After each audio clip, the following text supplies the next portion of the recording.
It is said that trade is a disincentive to hostility and paves the way for peace. Going by this maxim, we must focus on the vast and untapped trade potential between our two countries. The idea of a free trade agreement between Pakistan and Bangladesh was first proposed in 2002, but for various reasons it did not materialize. Our main exports to Bangladesh are cotton, salt, sulfur, cement, leather, plastics, and foodstuff, and our imports are mostly jute, textile fibers, and fish. The total volume of our bilateral trade stood at $1.5 billion last year. Looking at the size of population and markets on both sides, this level of trade can easily increase many-folds. Challenges like high tariffs, red tape, tedious custom procedures, lack of direct connecting routes, and difficult visa rules need to be addressed on priority basis. Agriculture, pharmaceuticals, and IT offer a lot of scope for mutually beneficial trade opportunities. SAARC has remained a generally stagnant body since its birth in 1985, but if both Pakistan and Bangladesh resolve to make it active and meaningful, they can infuse some life in it. It was very encouraging to hear Dr. Muhammad Yunus expressing his resolve to revive SAARC, which can help in promoting regional trade and cooperation. As for our people-to-people relations, we follow the same religion and traditions.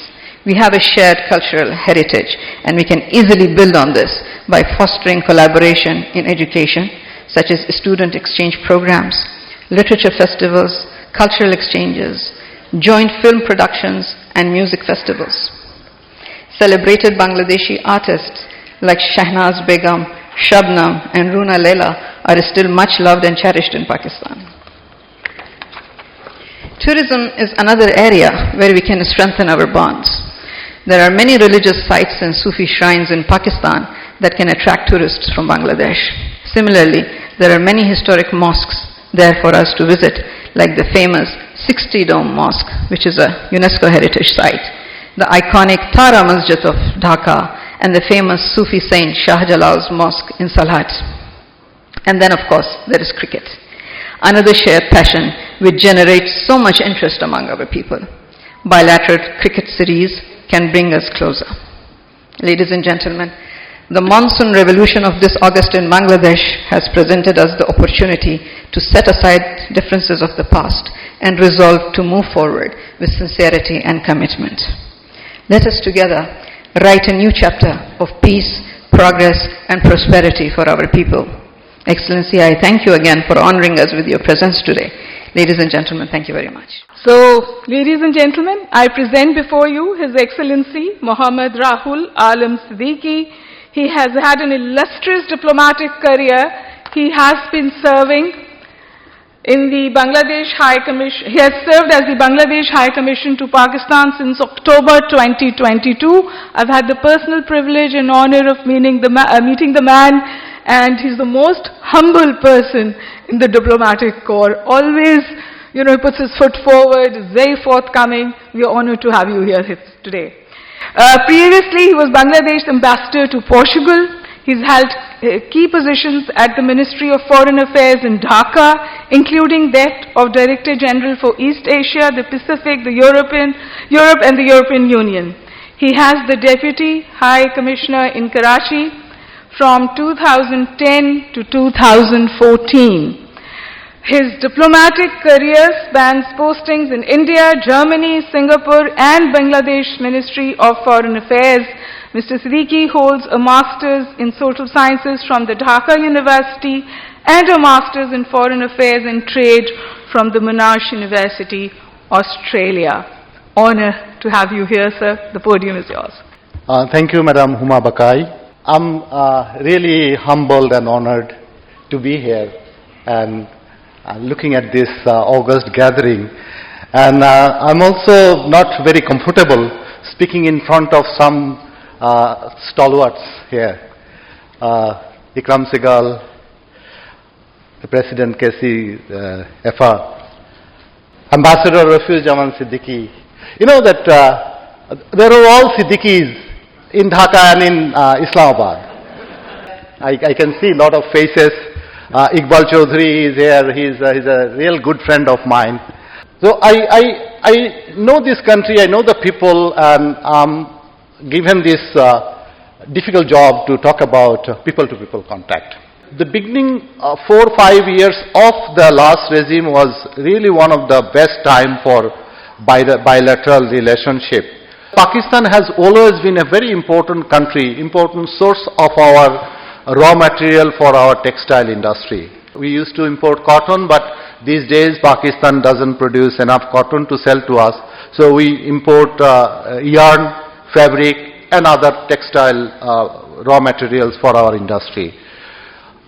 Second item we import are mostly light engineering equipment like fans and other things. And Pakistan has been always there for us to turn to when we have scarcity of some food items. We used to import wheat and flour. Now we don't because Pakistan don't have enough wheat to sell to us. But I'm still trying to get some wheat on friendly as a friendly gesture from Pakistan, because we used to import wheat mostly from Russia and Ukraine, and the two countries are in war. So it has become a serious problem. And all of you know that Pakistan, we have a good amount of investment from Pakistan industries, particularly not only in textile. I mean, I know few industries which have invested in Bangladesh in such an area where even the Bangladeshi business people don't think of. Like one industry is in Nilphamari Export Processing Zone, which is far north corner of Bangladesh. So I asked the gentleman, is it happy with this industry? He said yes, he's been producing starch from potato. And he can buy potato at almost throwaway price during the season. And he never had any electricity supply problem or anything. So he was very happy with his small industry in Nilphamari. Many of you know that is the northernmost district of Bangladesh. And he was happy with that. And you know that perhaps some people are not happy about that investment from Pakistan went to Bangladesh and it would come back. But at that time, these industries were to maintain their supply chain with their buyers in Europe as well as in North America. At the same time, to get this special facilities from LDC like Bangladesh. So they shifted some of their production line to Bangladesh, not the entire industry they relocated. So it was to maintain their supply chain to their buyers. And I remember clearly that I used to issue a lot of visa to the business people for their meeting with their buyers in Dhaka. Because in those days, the Western and European buyers were not comfortable coming to Pakistan given the law and order situation at that time. So that was kind of facilitating business of Pakistan. In fact, in those days, some of the Pakistani manufacturers, was resorting in Bangladesh for maintaining their international businesses. So it was there, and that was there, I remember, until 2014. And then it started to, go down and down and down. So that was the time when we had good business-to-business relationship, and that should be revived also. Certainly visa issue is a factor. I'll come to that at a later time. But I think there are other issues too. We must also clear our perception about both of us. And I said that there was there was not any trade dispute during my tenure, but mainly because that most of the business people in Pakistan, the people I met during this morning was sharing some connections with Bangladesh. Either they lived there in their childhood, or they have a friend or family back in Bangladesh. So it's very easy to do business with Bangladesh, because one can pick up the phone and just talk to his very close friend and learn from him or or get to know things about doing business in Bangladesh. So I don't have any job to do there. I'm not really a catalyst. I can only do one thing, that I can facilitate the visa for people going there. This is our advantage. This is the strength we have in our relationship. Educational ties. I mean, we have been giving 20 visa for medical student every year and 2 dental students in Bangladesh. This has been going on without any interruption. So at this moment we have good number of doctors, Pakistani doctors educated in Bangladesh. So I have established a network with these doctors. Unfortunately, I mean, I don't know why in the last government there was a parliamentary secretary from Sindh on the Ministry of Health in Pakistan. She asked me why there is no participation from Sindh and Karachi in this scholarship program. I don't know. I said I don't know. I really don't know, because we contact the Higher Education Council and they select the students. So we don't have anything to do with it. But there has not been any participation from Sindh and Karachi in that scholarship program. So mostly from Punjab and South Punjab and Khyber Pakhtunkhwa. We have been giving these 20 scholarships, and there was no scholarships for Bangladeshi students coming to Pakistan for some time. But I have a good news to share. In the last academic year, there was offer for 3 students, and we requested for 3 more. So we have 6 students coming on Pakistan technical program, the technical assistance program, coming to Pakistan for studies. But there are a good number of students coming and coming from Bangladesh and going to Bangladesh from Pakistan. That I see one difficulty, that there is some complication in renewal of their visa or something like that. That also we are trying to address from this end, whatever can be done.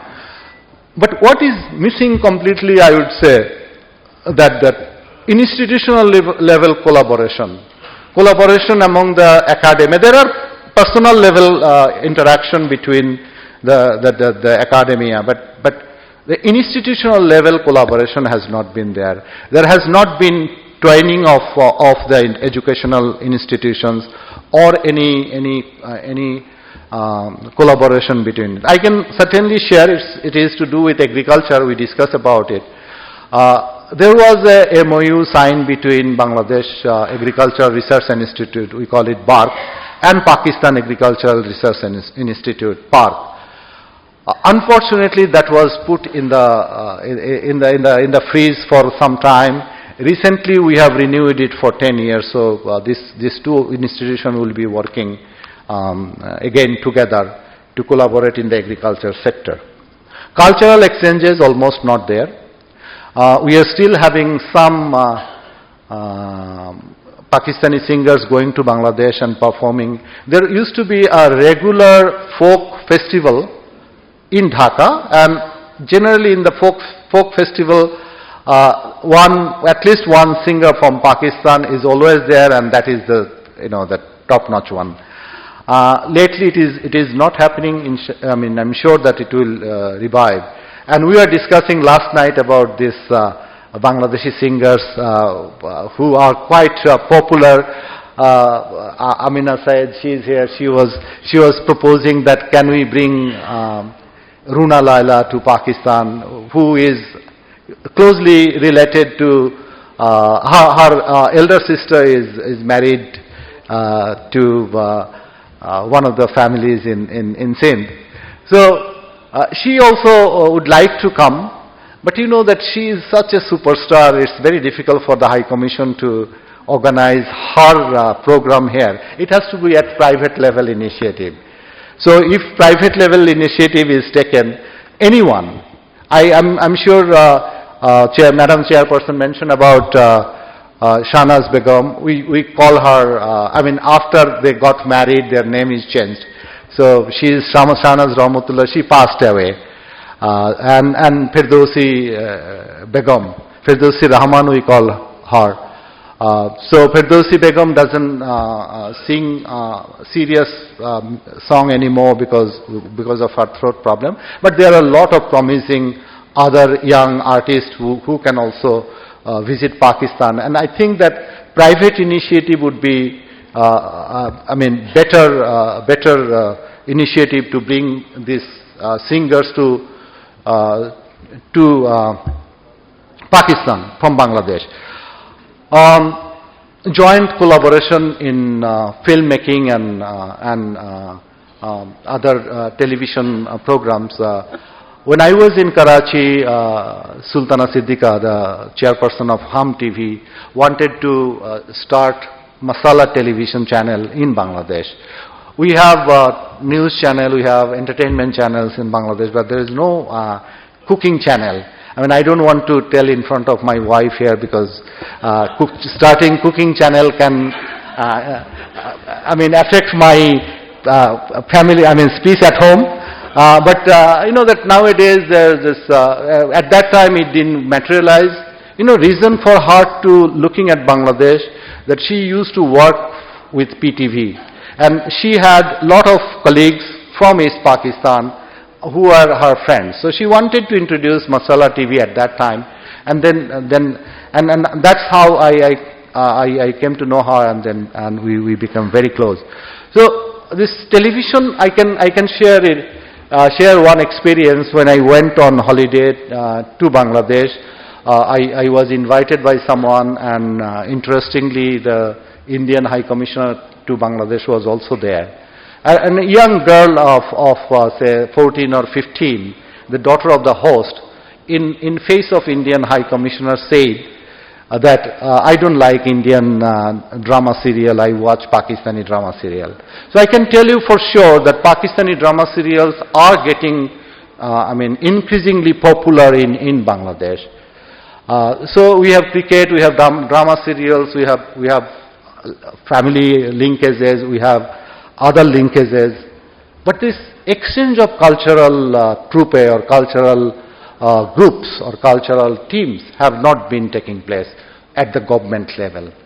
We must also do that, sir. You will agree with me that this will certainly have new impact in our bilateral relationship, particularly in people-to-people contact, increasing people-to-people contact. We have been discussing about Alamgir, the singer who is a Bengali and who became the most popular singer in the 80s in Bangladesh, because he was the one who introduced fusion in the folk song. So he just popularized the common folk songs in Bangladesh so much. This kind of the things are already there, but we must also have exchange of cultural delegations between our two countries. Defense ties. That is one area we never had any difficulty, and the relationship is still going upward. That these are two institutions, they have their own channel. General Moin Haidar would also help me in this regard. I have a good news to share with you. I'm sharing these small improvements in the relationship which has only recently taken place. It hasn't been there for some time. So after long 11 years, an NDC delegation, as part of their training, visited Pakistan this year. My brother Ikram Segal used to lecture in Dhaka NDC. This has been some time, isn't it? So then it is beginning, and even before the regime change is started. So the opportunity is there, we must seize the opportunity. Defense, at the last moment I was quite embarrassed. I was playing golf with the naval chief of Pakistan, immediate last naval chief. We were in the same flight, so we had 2.5 hours to walk together. And at one point of time, after 1 hour, he asked me that at the last minute cancelling the visit of a ship to Karachi port was serious, difficult thing for us. And I didn't have any answer to his question.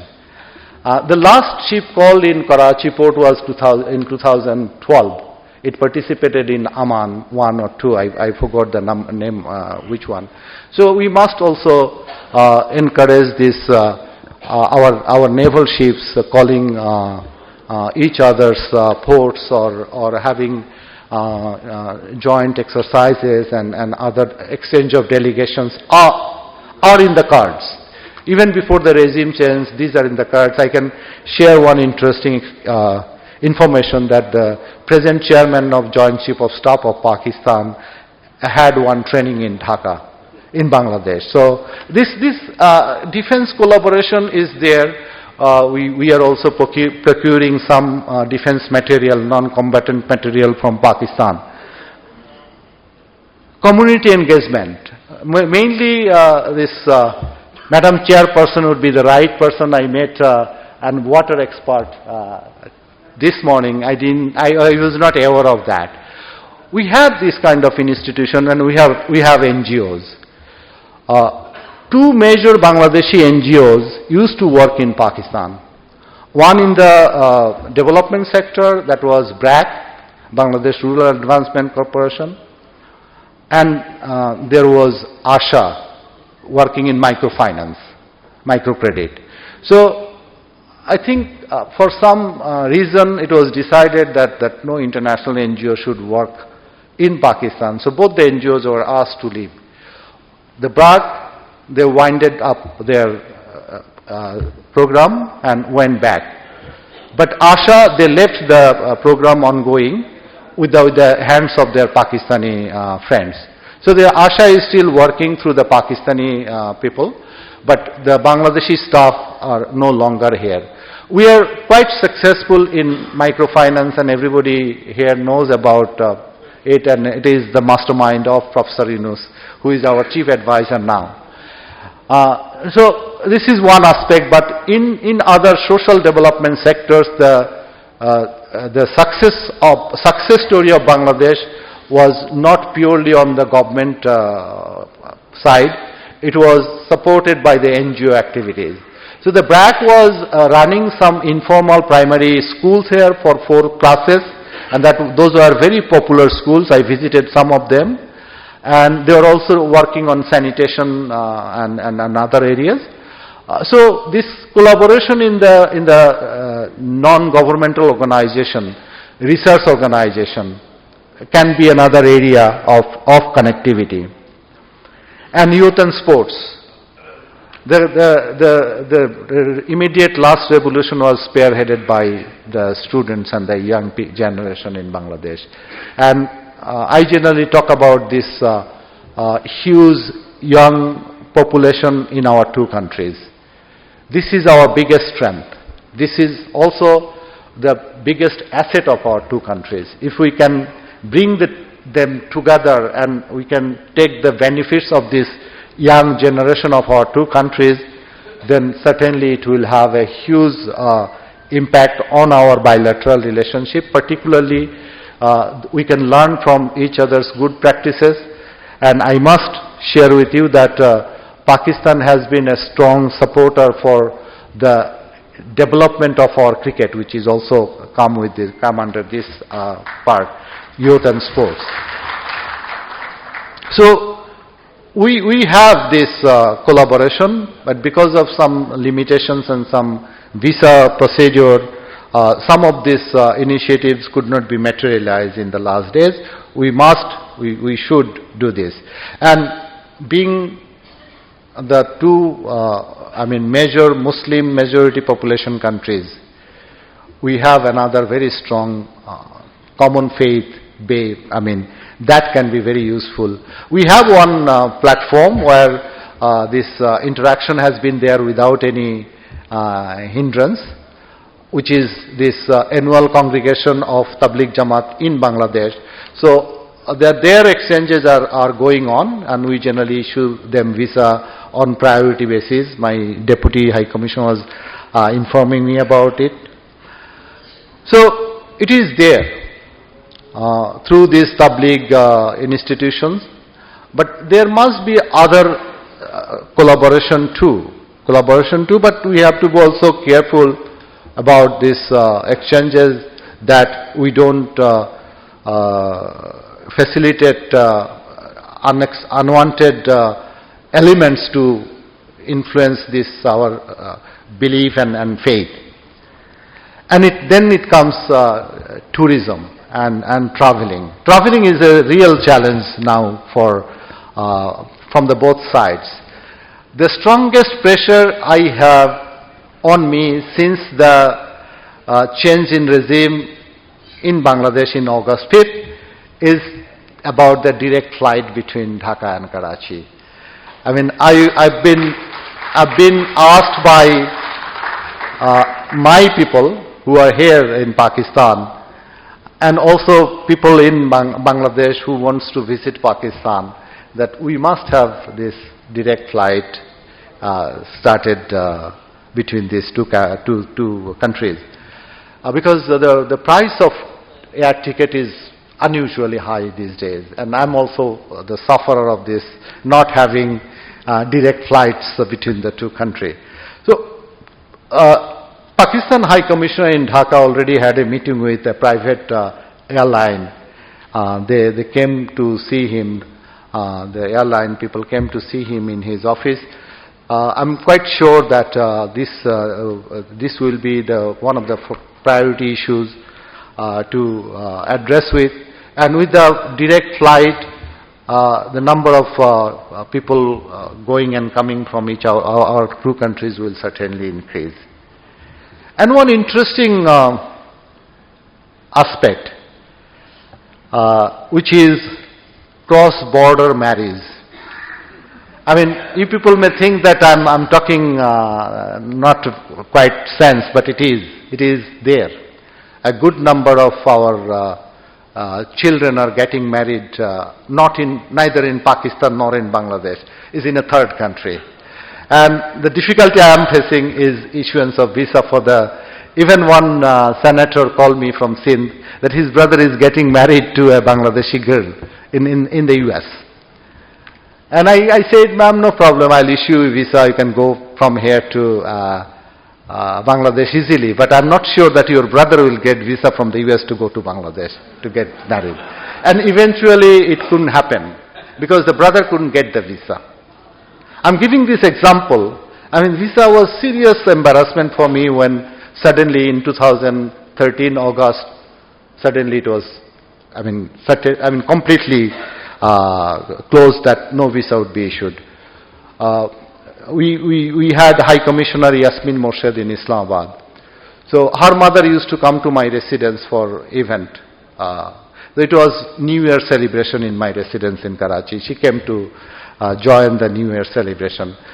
When I was walking her back to her car, she held my hands and said, "Beta, tum mujhe bhi visa nahi doge?" What can be my answer? And then there was a couple, newlywed couple. Halim Siddiqui's son is married to a Bangladeshi girl. I generally confused it. And they wanted to also go to Bangladesh to celebrate the New Year there. This was the first New Year celebration, and I can share with you that our New Year celebration is most colorful across the board, and it is a vibrant event. So we try to do the similar event in all our missions abroad. So I couldn't issue them visa. I told them that we are organizing an event, you can come and join us to celebrate in the New Year of Bangladesh. It's on 14th April. So these are my situation here in Karachi. Then I went back to, this was in April. So the visa restriction came in place in 2013 August, and then it was in April, it was still there. So I went back to Dhaka in July or August, and I had a number of meetings to get back the decision of issuance of visa at the mission. And eventually I could get that. And then I could issue visa to the business people and some other categories. So if we try hard, hopefully we'll be able to simplify the visa procedure. But simplifying the visa procedure from our side as well as the visa from Pakistan side it's a misunderstood situation. There is no, I mean, people are thinking that no visa is required, but it is not the case. They have waived the visa fee, and the visa is processed in 24 hours, if I'm not wrong. So Bangladesh is among the 126 countries of which nationals can get visa online on 24 hours. But the challenge is not simplifying the visa for Bangladeshi people coming to Pakistan. Challenge is somewhere else, and that is one challenge which I cannot address, and I will seek your advice and suggestion that how to go about it. There is a misperception or perception. I put it in both positive and negative way. It is misperception or perception that in Bangladesh that almost most of the people think that if they have Pakistani visa stamp on their passport, they will certainly have difficulty getting visa from India, but they also have difficulty getting visa of the of European countries as well as Northern America. And that is one issue which is barring a lot of people not to come to Pakistan from Bangladesh. In all my stations, I initially said that when I was in Karachi, I used to receive a lot of guests in Karachi from Bangladesh. But nowadays, I haven't received, I have received only 2 guests in my 4 years in Islamabad, which is not the case for me in particular. So I don't know how to address this particular issue for the people coming from Bangladesh to Pakistan. I myself as a person have been trying to convince most of my friends, but it's very difficult to change some mindset or perception. I think we have to also address this issue, and I would certainly seek suggestions from you that how jointly we can address this issue, that perception among the people in Bangladesh about this visa. And about the visa of our side, from our side, it is not completely stopped. We have been issuing visa, but the process is quite cumbersome. So I'm working on it. My Deputy High Commissioner in Karachi is also working on it. I have devised few mechanisms to issue visa in case of emergency, in case of necessity. Like I give an example that this examination of PLAB, which is British medical registration, of Pakistani students are held in Dhaka twice in a year, sometime in May and one in the end of the year. And you perhaps know that with respect to the doctors, they are very persuasive people. So I received call from the former Foreign Minister of Pakistan that a doctor should be issued visa for this. So I had to devise a mechanism. Now we don't wait for the clearance or anything. I can issue visa to these examinees with the support of Pakistan High Commission in Dhaka. Only one thing I need for the visa of that kind is a note verbal from Pakistan High Commission stating that these people are coming from Pakistan to sit for this exam in Dhaka, and we issue visa on the basis of that document. So I had to, and I have to devise some mechanism. A week ago, my wife received a call from a very close friend of ours. In fact, they hosted us at a lunch when we visited last in Dhaka. And the gentleman was traveling from Jakarta. He was transiting in Kuala Lumpur and passed away there. And they have family here. So we had to issue visa in a day, on a Friday, isn't it? So we issued them visa. There was one gentleman, he died there in Chittagong, a member of a Ismaili community. I forgot the name. His family came to me in Islamabad, and I immediately issued them visa. These are the situation where we can issue visa.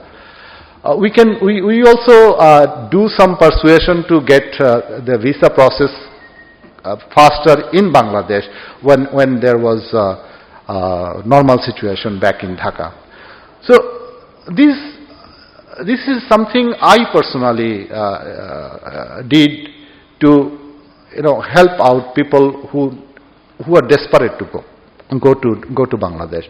But there are people who have special reason for not issuance of visa to them.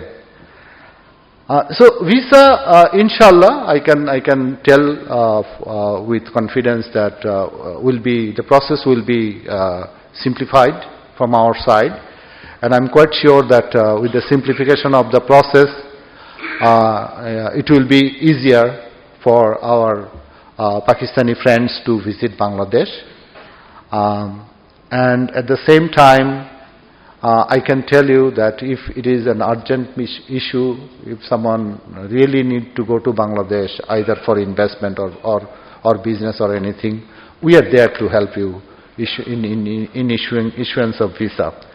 When I came back to Islamabad, I was advised not to meet the business people, because the only question I'm asked is about visa. Everywhere I go, I'm asked this question. But my assurance to the business people and other people in Pakistan, that in case of urgency and emergency, we can always issue visa. So even before the simplification. But I'm sure that with the things settling down in our part, that the dust are still have not settled down. So once the dust are settled down in Bangladesh, we'll have the visa procedure simplified. Because the biggest challenge of non-issuance of visa from our side is not for the important business people in Bangladesh, because in Pakistan, because they have their contact, they have their strong connection in Bangladesh. The challenge is that this large number of Bengali speaking people who are here, leaving their family behind in Bangladesh, working here, these people are really in difficulty going to see their families, which is also in respect of basic human rights is not right. So this must be changed. And this, I feel, it's not the sentiment of the people. I feel that this must be changed. With this visa issue, I'm going to conclude here, but I would like to listen from you more about what should we do to enhance not only the people-to-people contact, but through people-to-people enhancing people to strengthening people-to-people ties, how we can enhance the friendship, the collaboration, the cooperation between our two countries. Because if we collaborate together, we are 400 million people of almost similar faith, similar mindset, similar system. We follow almost the similar system in Bangladesh, everything. I mean, what has been grossly done is that we have removed Pakistan and put Bangladesh there. The things are almost the same. So with this similarity, with this commonality, we are not doing great is really a pity. And it is perhaps the time to work on it. I missed out one point, which is also very important. Instead of blaming each other, social media can be used to promote this people-to-people contact.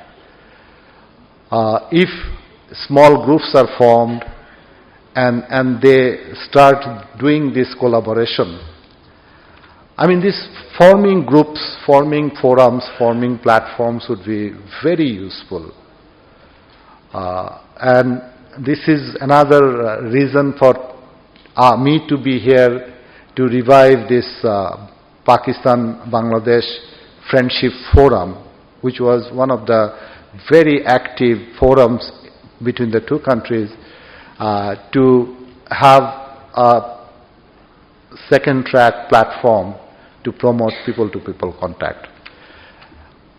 With this, I would like to say thank you to Karachi Council on Foreign Relations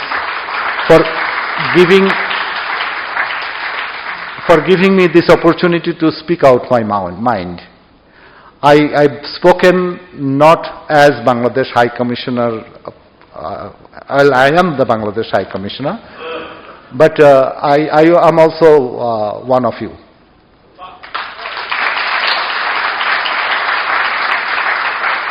Because I know for sure that if we are together, it will be beneficial for both of our two countries, and it will be beneficial for the people. We can share our best practices, good practices. We can even collaborate in joint production of goods and then sell in the country. Well, I must touch also this point which was raised by the Honorable Chairperson in her speech, that FTA. I mean, it was from Bangladesh side that FTA has never been taken as a mechanism or tool for our trade collaboration.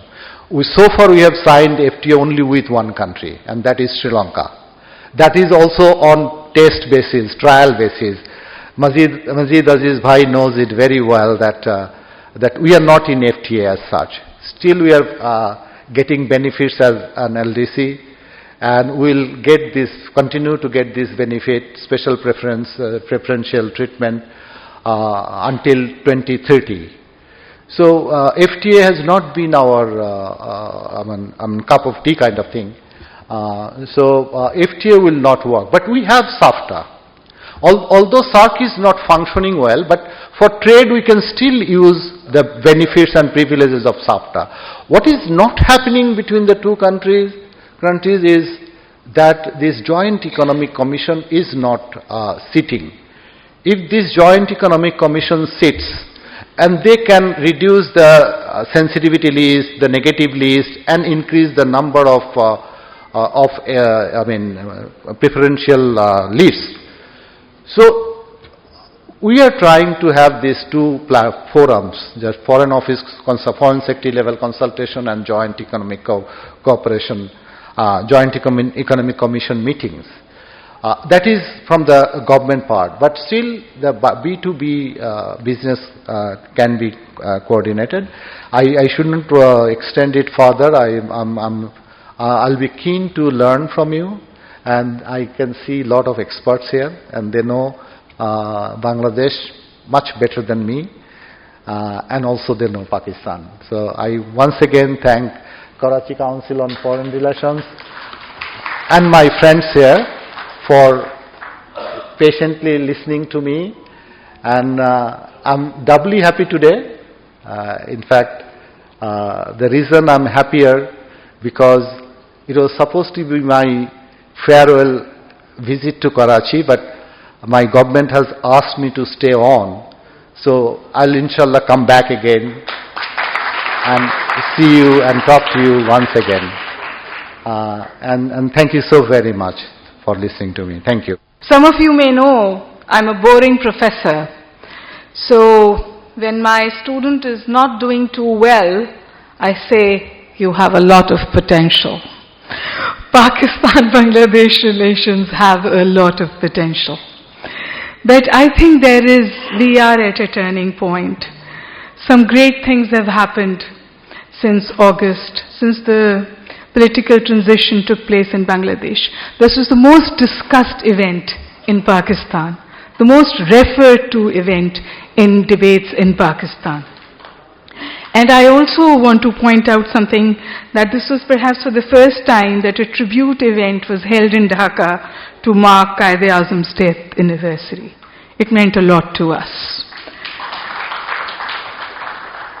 And with that, I'm going to invite somebody who's an author, a patriot, and who has not just spoken at NDC Bangladesh, but frequently visits NDU Pakistan and is committed to Pakistan and to better relations between Pakistan and Bangladesh. Please put your hands together for Mr. Ikram Sehgal. Bismillah ar-Rahman ar-Rahim. High Commissioner, Mr. Rahul Alam Siddiqui, Mrs. Sarah, because you preferred to start off with the cooking channel. And as you know, my mother was Bengali and my father was Punjabi. And in that sense, I'm very much well equipped to talk about Pakistan and Bangladesh. And whenever I really feel the urge to have Bengali food, I'm grateful to Sara for giving me the opportunity at their house to have sutki machli or patol or whatever. Thank you very much. In that sense, let me also tell you that, being from Punjab and being from Bengal during Pakistan was not a very comfortable experience sometimes. Because when my sister and I, who's buried in Dhaka, my younger sister, we were two of us. When we went to Dhaka, we became Punjabis. And when we came to West Pakistan, people said they are of Bengali origin. But for us it was very comfortable because we were very happy.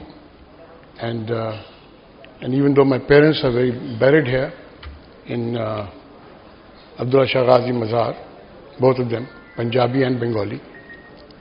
But let me tell you something, how close this country was. And I'll surprise you with it. A lot of people don't know that Ziaur Rahman's parents are buried in Sakhi Hassan graveyard,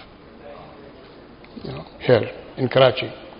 Ziaur Rahman did his primary school from Karachi. He did his DJ Science College from Karachi. He went to the PMA from Karachi. Right?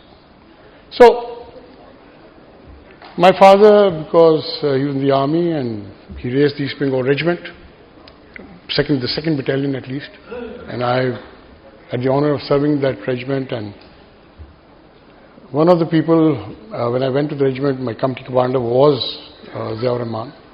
So I had a close relationship with them. And it lasted till afterwards. It's a long story, I don't want to go into it. What I'd like to say is that really, I'm not the first ones who talked about no visa, no tariff. Let me tell you, the first person who talked about no visa, no tariff was General Ziaur Rahman when he visited Pakistan in 1978. He proposed this to General Ziaul Haq. No visas, no tariffs. For bureaucratic reasons, that was shot down at that time. But SAARC was his brainchild, and it came about, right? And so it went on. Today, I'm going to cross some diplomatic safe lines because I'm not a diplomat. But I will say this to you, that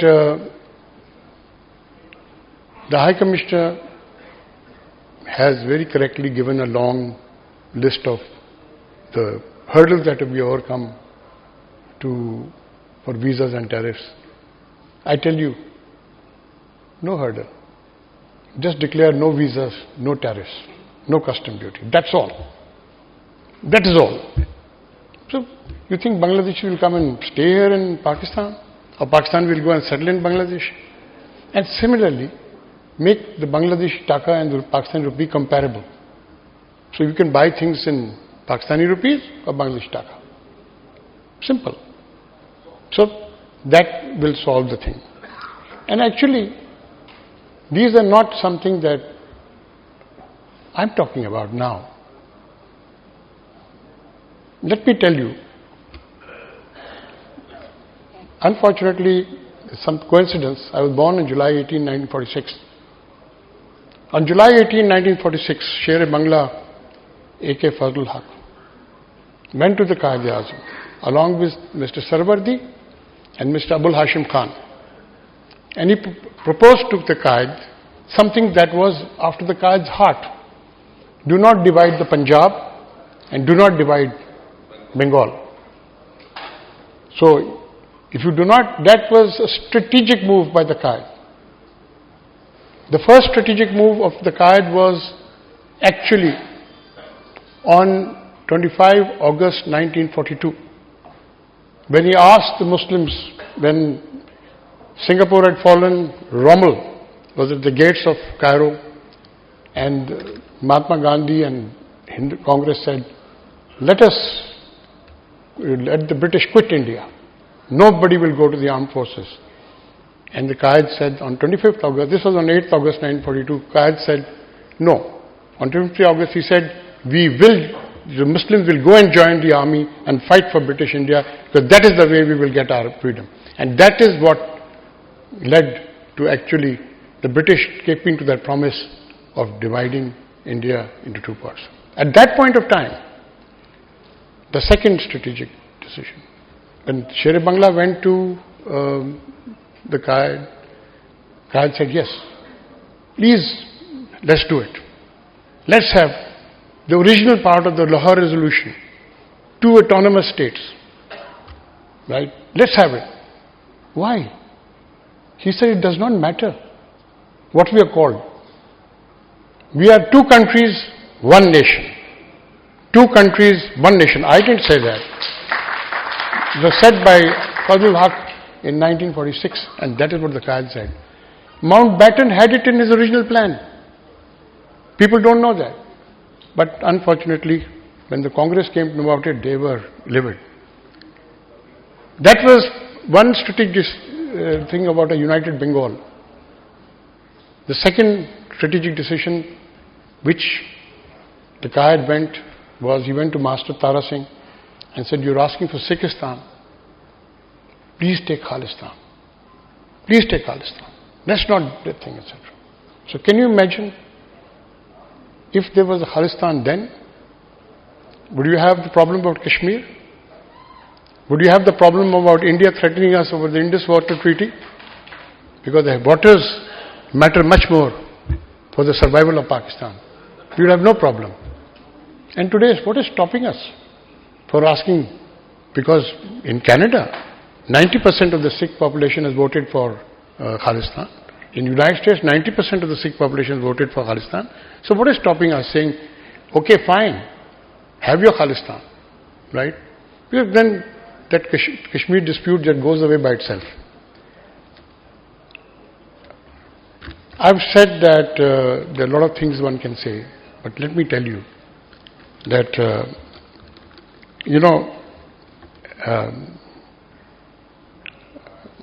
the High Commissioner has very nicely skirted that.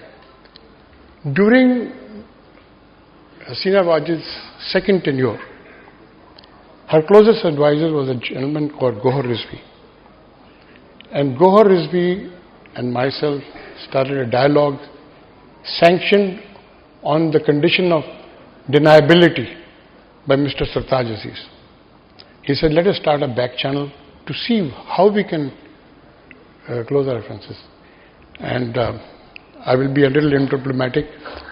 The High Commissioner was, as Deputy High Commissioner, present at 2 of the discussions which we had at the DHA Golf Club up in this thing, so that nobody could record the conversation what was happening.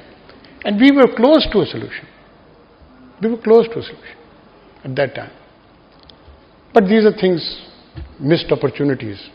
And now Hasina Wajid changed during her third tenure.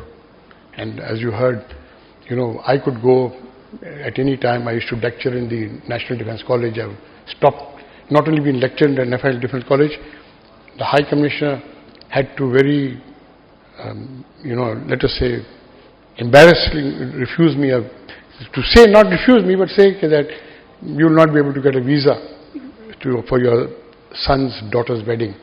But he did give a visa to my daughter, who went and attended the wedding on my behalf. So these things have changed. Let us change everything. Let us really come back to the simple fact. Let's go back. Of course, nobody remembers the Quaid-e-Azam now so much. Least of all, the paper that he founded in 1941 and came out in 1942. Don didn't even remember his death anniversary on September 11th. this year. But the point is, let's not grow memories. The fact that I don't know the number exactly, but I know that there are at least about 10 times more Bangladesh military students in Pakistan today studying at Pakistan Army schools and other schools than Pakistani Army officers studying there. 10 times more. So, let's not take everything at face value. There are things. We want peace with India. And it is in India's interest to have peace with us. Because we are a strong nation. We have the deterrent capacity. In 1971, there were 3 lightly armed Pakistani army divisions without their equipment fighting in East Pakistan. So please tell me now, when 90% of the border of Bangladesh is with India, why does Bangladesh need 10 divisions? 10 divisions, out of which 5 are within 5 miles of the border. Right? So my point is, right, and there is this thing. Somebody once asked me, people ask me questions like somebody asked me a question when, one of the wives of the generals in Bangladesh Army, and they keep sending me frozen cooked food, and they're passing through to go to Kabul through Islamabad airport, and my PRO was taking it out of that place, and they said, "Ye kiska hai?" Bolte saab ke liye khana aaya hai, machli aayi hai, cooked from a Bangladeshi general. Said, so of course I was asked for a cup of tea to explain this. How come I was getting cooked food? Right? So I explained it to him. I said, aren't you happy that people do think about us and send us food, which is that thing? So relish that friendship. With malice for none. And like, Abraham Lincoln said, with malice for charity for all and malice towards none. We have no malice. There have been very bad things happening in 1971 in Bangladesh, in East Pakistan. Yes, it happened to the Biharis also. I am a personal witness to it. I was flying a helicopter for the Commander Eastern Command, and I've been to Parbatipur, and I've been to Chittagong, and I've been to other places where the Biharis were slaughtered, right, at that time. But on the other hand, something also bad happened afterwards. But we cannot go back and think about those things. We have to look forward, like the High Commissioner said. We have to go beyond what has to be thought about. We have to say, look at ourselves, look at our youth, what they can do. And I tell you, there is nobody in this South Asia who can compare to the youth of both Pakistan and Bangladesh if they come together. And please do not forget that thing, etc. Well, we can dream about a united Bengal, and we can dream about association of Western states of South Asia with Pakistan and Gilgit-Baltistan and Kashmir and Khalistan, etc. But we do not forget that there are the largest component of Muslims in the world in India living there, and they're living in awful conditions. And the biggest guarantee to them is a strong Pakistan Armed Forces and a strong Bangladesh Armed Forces. This is the biggest guarantee for them. As long as they know that they are secure. Nobody wants to war, but there is something known as a deterrent, right? And that gives you the deterrent, so they don't persecute people, right? In that way, people live. They may be whatever religion, like Qaid said, whatever religion they may belong to, whatever sect they belong to, let them live with each other. I have only one other things to say, that cricket. The Bangladeshi government about 8 years ago banned flags in the cricket stadiums. And do you know why? Because they used to have Pakistani flags there when Pakistan cricket team used to be playing. And if the Pakistan-India cricket team was playing, it was only green flags all around. Right? So, we have a lot of affinity before us. We have a lot of hurdles to overcome. We have to forget and not exacerbate the wounds that we have inflicted upon each other. And I take this opportunity to thank Nadra Panjwani. You have really brought KCFR to a new level, and you can see it from the audience today and from the guests that we have today. You are an amazing diplomat. As a friend, of course, I'm biased, but even I'm biased, whenever we speak also, you're diplomatic with me also at times, and I realize that. But I realize that it's because of your professional nature of your duties. But one has to accept it. But one cannot go about the feeling that what we require is direct flights. We need no visas, no condition, no other thing, etc. People-to-people contact like we used to do in the old times, so that we go back to the one slogan which was done by a Bengali, Sher-e Bangla. 2 countries, 1 nation. Thank you.